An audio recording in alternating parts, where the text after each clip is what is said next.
ভারতের উত্তর পূর্বের পাহাড় অরণ্যে ঘেরা এক বিস্ময়কর অঞ্চল। নাম শুনলেই মনে হয় গল্পের চরিত্র, সেভেন সিস্টার্স। কিন্তু এরা কোনো মানুষ নয়, বরং 7টি রাজ্য, যাদের ইতিহাস, সংস্কৃতি আর সংগ্রাম আজও সমগ্র ভারতবর্ষে এক অনন্য পরিচয় বহন করছে। কেন ভারতের উত্তর পূর্বের 7টি রাজ্যকে বলা হয় সেভেন সিস্টার্স? শুধু নামেই কি বোনের মতো, নাকি বাস্তবেই তাদের মধ্যে আছে পারিবারিক বন্ধনের মতো গভীর সম্পর্ক? আজকের ভিডিওতে আমরা জানবো সেই 7 বোনের গল্প। আমাদের পার্শ্ববর্তী দেশ ভারতের উত্তরাঞ্চলের 7টি রাজাকে একত্রে বলা হয় সেভেন সিস্টার রাজ্যগুলো। এরা হলো অরুণাচল, আসাম, মণিপুর, মেঘালয়, মিজোরাম, নাগাল্যান্ড এবং ত্রিপুরা রাজ্যগুলোকে একত্রে সেভেন সিস্টার্স ডাকা হলো। মূলত প্রতিটি রাজ্যই সংস্কৃতি এবং ভৌগোলিকভাবে স্বতন্ত্র, কিন্তু এদের মধ্যে রয়েছে নিবিড় পারস্পরিক নির্ভরশীলতা। ঠিক এই কারণে ত্রিপুরার সাংবাদিক জ্যোতিপ্রসাদ সাইকিয়া সর্বপ্রথম রাজ্যগুলোকে একত্রে সেভেন সিস্টার্স নামে উল্লেখ করেন। এই 7 রাজ্যের মোট আয়তন 2,62,184 বর্গ কিলোমিটার, অর্থাৎ ভারতের প্রায় 4% এলাকা নিয়ে সেভেন সিস্টার্স গঠিত। দক্ষিণ পশ্চিমে বাংলাদেশের সাথে 1596 কিলোমিটার আন্তর্জাতিক সীমানা শেয়ার করে রাজ্যগুলো প্রতিটি রাজাই জাতিগত এবং ধর্মীয় দিক থেকে বৈচিত্র্যময়, কিন্তু অবস্থানগতভাবে রাজ্যগুলো মূল ভারত থেকে বেশ কিছুটা দূরে অবস্থান করায় রাজনৈতিক, সামাজিক এবং অর্থনৈতিক ক্ষেত্রে তাদের যথেষ্ট মিল রয়েছে। আসলে 7টি রাজ্য একে অপরের উপর দারুণভাবে নির্ভরশীল এবং একই সময়ে এই রাজ্যগুলোর সামাজিক, রাজনৈতিক এবং অর্থনৈতিক অবস্থাও একই বলে মনে করা হয়, ঠিক যেন একই পরিবারের 7টি বোনের মতো। আর সেখান থেকেই এদের নামকরণ করা হয় সেভেন সিস্টার্স। এই অঞ্চলের বেশিরভাগ মানুষই নানা আদিবাসী জাতি এবং উপজাতি সম্প্রদায়। শুধুমাত্র অরুণাচল প্রদেশে বাস করে 26টি আদিবাসী সম্প্রদায় এবং প্রায় 100টি উপজাতি সম্প্রদায়। চোখ জোড়ানো নৈসর্গিক প্রকৃতি আর বিচিত্র জীবন পদ্ধতি সেভেন সিস্টার্সকে করেছে সমগ্র ভারতের সবথেকে বৈচিত্র্যময় জনপদ। এই 7 রাজ্যে ছড়িয়ে আছে কিছু অনন্য সম্পদ, জায়গা যা বিশ্বের আর কোথাও নেই। এর মধ্যে সবচেয়ে উল্লেখযোগ্য হলো ভাসমান জাতীয় উদ্যান। এটি বিশ্বের একমাত্র ভাসমান উদ্যান বা পার্ক।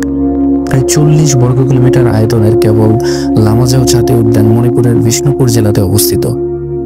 এখানে আছে সবচেয়ে বেশি বৃষ্টিপাত হাওড় এলাকা, আছে এশিয়ার সবচেয়ে পরিচ্ছন্ন গ্রাম মাওলান, যা মেঘালয় রাজ্যে অবস্থিত। শুধুমাত্র মহিলাদের দ্বারা পরিচালিত সবচেয়ে বড় বাজার ইমাকেল বা ইমাম মার্কেট অবস্থিত। মণিপুর রাজ্যের রাজধানী ইম্ফলে সারা বছর ধরে এই রাজ্যগুলোতে থাকে মনোরম পরিবেশ, যা পর্যটক আকর্ষণের একটি বড় কারণ। মূল ভারত থেকে সেভেন সিস্টার্সে প্রবেশের একমাত্র পথ হলো শিলিগুড়ি করিডোর। আসাম রাজ্যে এই কারণে আসামকে সেভেন সিস্টার্সের প্রবেশদ্বার বলা হয়। ব্রহ্মপুত্র নদীর তীরে অবস্থিত এই রাজ্যটির ভৌগোলিক পটভূমি মনোমুগ্ধকর। অত্যন্ত যত্ন সহকারে পরিচর্যিত চা বাগান এবং বিস্তীর্ণ প্রান্ত জুড়ে ধানের ক্ষেত রয়েছে। রাজ্যটি জুড়ে পৃথিবীব্যাপী চায়ের যোগানের একটি বড় অংশ আসে এই আসাম থেকেই। কামাখ্যা মন্দির, পৃথিবীর সবচেয়ে বড় নদী, দ্বীপ, মাজুলি আর এক সিংহের বিরল প্রজাতির গন্ডার এখানেই দেখা যায়। আসাম পেরিয়ে এই মেঘের রাজ্যে মেঘালয় অরণ্য, বৃষ্টি আর জলপ্রপাত মিলিয়ে এই রাজ্যের নৈসর্গিক সৌন্দর্য আর হার মানায় অন্য যে কোনো রাজ্যকে। এই কারণে মেঘালয়কে বলা হয় প্রাচ্যের স্কটল্যান্ড। গারো, জন্তিয়া, হাজং সহ অনেক ধরনের জনপদের বাস এই রাজ্যে। এরপরেই আছে অরুণাচল প্রদেশ, সূর্যোদয় আলোকিত এক পাহাড়ের দেশ অরুণাচল প্রদেশ। এর দক্ষিণে আসাম, পশ্চিমে ভুটান, উত্তর ও উত্তর পূর্বে চীন এবং পূর্বে মিয়ানমার। এই প্রদেশের ওপর চীন বেশ কয়েকবার আক্রমণ চালিয়েছিল। দখলের জন্য অবশেষে 1986 সালের ডিসেম্বরে এক পূর্ণাঙ্গ অঙ্গরাজ্যের মর্যাদা হয়। প্রাণী বৈচিত্র্যতায় এই রাজ্যটি অনন্য। এখানে পাওয়া যায় বাঘ, চিতাবাঘ, তুষার চিতা, হাতি, লাল পান্ডা এবং হরিণ সহ অসংখ্য পশু পাখি। অরুণাচল পেরিয়ে নাগাল্যান্ড এক অপার বিস্ময়ের রাজ্য। এই প্রদেশটি, এদের জীবন ব্যবস্থা, এদের সংস্কৃতি, খাদ্যাভ্যাস সবই অন্য সবার থেকে একদম আলাদা। নাগ দেবতা অর্থাৎ সাপের দেশ হলো নাগাল্যান্ড। এখানকার বেশিরভাগ বাড়ি কাঠের তৈরি এবং চারিদিকে পাহাড়ে ঘেরা উপত্যকার মধ্যে ছবির মতো ছড়িয়ে ছিটিয়ে রয়েছে এই ছোট্ট বাড়িগুলো। এরপরেই রয়েছে মণির দেশ মণিপুর। মণিপুর হলো 9টি পাহাড় দিয়ে বেষ্টিত একটি ডিম্বাকৃতির উপত্যকা। এর রাজ্যের প্রাকৃতিক সৌন্দর্যের কোনো তুলনা হয় না। রাজ্যটি প্রধান আকর্ষণগুলির মধ্যে অন্যতম হলো লোকটাক হ্রদ বা সমগ্র উত্তর পূর্ব ভারতের বৃহত্তম মিষ্টি জলের হ্রদ। বিভিন্ন ধরনের ক্রীড়া থেকে জিভে জল আনা, ব্যঞ্জন, সংস্কৃতি থেকে রক্ষণাবেক্ষণ, ঐতিহ্য সবকিছু মিলেমিশে মণিপুর নামতেই সর্বতোভাবে যথাযথ। রাজ্যটির বেশিরভাগ ঘন জঙ্গলে আচ্ছাদিত হওয়ার কারণে এটি অনেক বিরল প্রজাতির উদ্ভিদ প্রাণীকুলের বাসস্থান। মণিপুর নৃত্য সমগ্র ভারত উপমহাদেশে জনপ্রিয়। মণিপুর পেরিয়ে মিজোরাম। ঠিক এই মুহূর্তে আপনি মিজোরাম প্রবেশ করবেন, এখানকার বাতাসে আপনি পেয়ে যাবেন মুক্তির স্বাদ। জাতপাত, লিঙ্গ বৈষম্য, সংকীর্ণতা মিজোরামে বিরল। এখানকার মহিলাদের সবসময় আত্মবিশ্বাসে ভরপুর। চলাফেরা এবং জীবনযাত্রা দেখলেই সহজেই বোঝা যায় যে নিয়মের গণ্ডিতে আটকে বেঁধে রাখা সমাজ ব্যবস্থা এখানে একেবারেই নেই। মন ভোলানো গানের সুর এবং মনোমুগ্ধকর পাহাড়ে ঘেরা এই রাজ্য এক অপার প্রাকৃতিক বিস্ময়। সেভেন সিস্টার্সের শেষ রাজ্যটি হলো ত্রিপুরা। ত্রিপুরা জনগোষ্ঠীর মাণিক্য রাজবংশের রাজাদের গল্প লোকমুখে প্রচলিত। ত্রিপুরা আদিবাসীদের রয়েছে নিজস্ব অনন্য এবং স্বতন্ত্র সমৃদ্ধ সংস্কৃতি, ঐতিহ্য এবং ইতিহাস।